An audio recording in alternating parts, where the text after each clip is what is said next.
One of the most important and interesting features of enzymes is enzymes are proteinous in nature, meaning that enzymes are protein.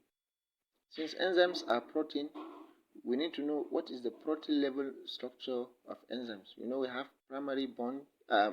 primary structure, secondary, tertiary, and quaternary. But what is the level structure of enzymes? The level structure of enzymes is tertiary level structure.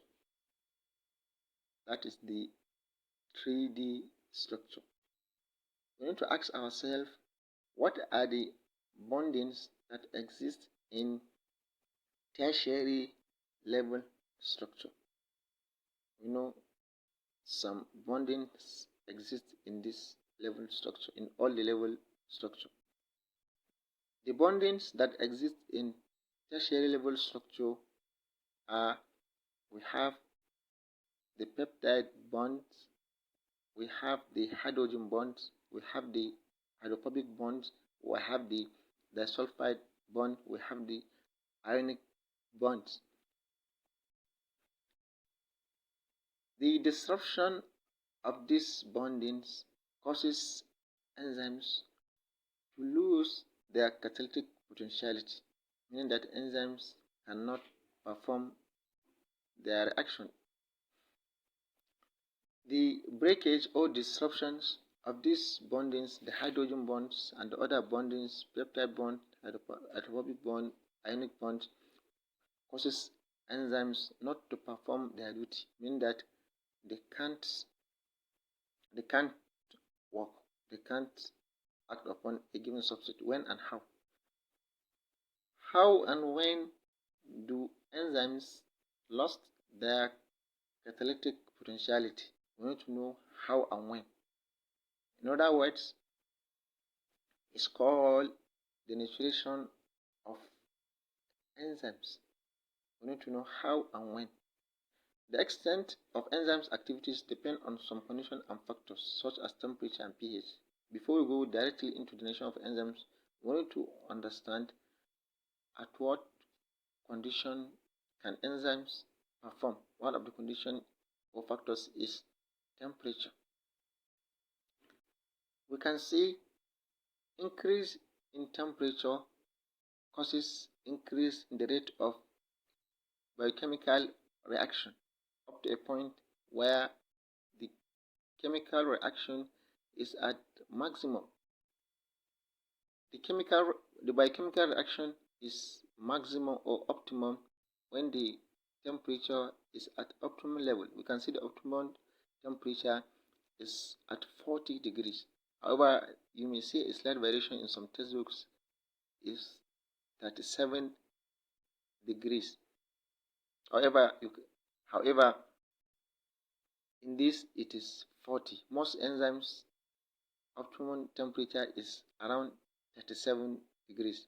Increase in temperature causes enzymes to start losing their catalytic potentiality, meaning that the rate of biochemical action is reducing up to a point where enzymes are denatured, meaning that enzymes cannot perform their catalytic activities. The other factor is pH. Now we can see also the optimum pH in which the rate of biochemical reaction is at maximum at optimum pH. The optimum pH of most enzymes is at 7.0. That is the neutral pH. We can see that at extreme pH, enzymes are denatured. At lower pH, the activity is slow. We can see the pH range in which enzymes can perform their activities. Above this range. Now, when and how does when the extent of the damage is large, especially when the stronger bonds are disrupted, the denaturation becomes irreversible. We know we have two types of denaturation, reversible and irreversible. Example of irreversible denaturation is during sterilization, baking, frying, and other high temperature processing methods because they involve temperature above the range in which enzymes can perform. So the enzymes are denatured. How about reversible denaturation? When the damage is not severe, the enzymes rebound or reactivate and recover its catalytic potentiality, meaning that enzymes can regain back to its catalytic potentiality. Example of this is during underblanching. When the blanching is not effective, the enzyme can rebound, regain back its catalytic potentiality, and during ineffective heat treatment of food.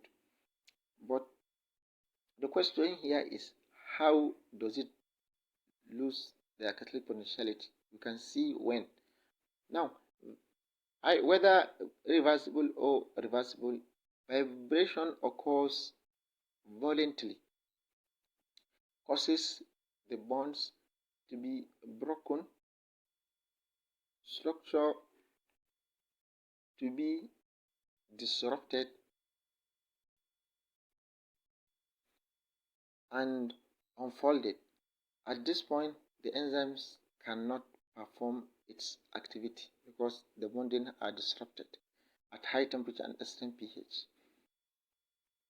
For food enzymes to perform well and produce whether desirable or undesirable reactions, we need to know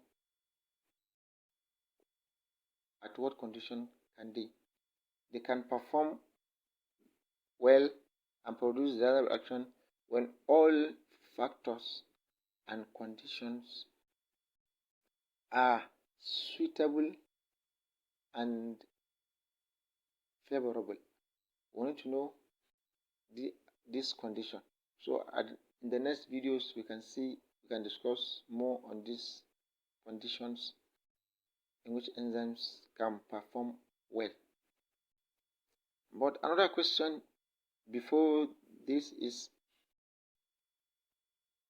an enzymes can only catalyze a specific substrate, meaning that an enzyme's activity is highly specific, meaning that an enzyme can only catalyze a given substrate. One enzyme cannot catalyze more than one substrate. However, we'll see much about specificity of enzymes in the next video. We will see how enzymes are specific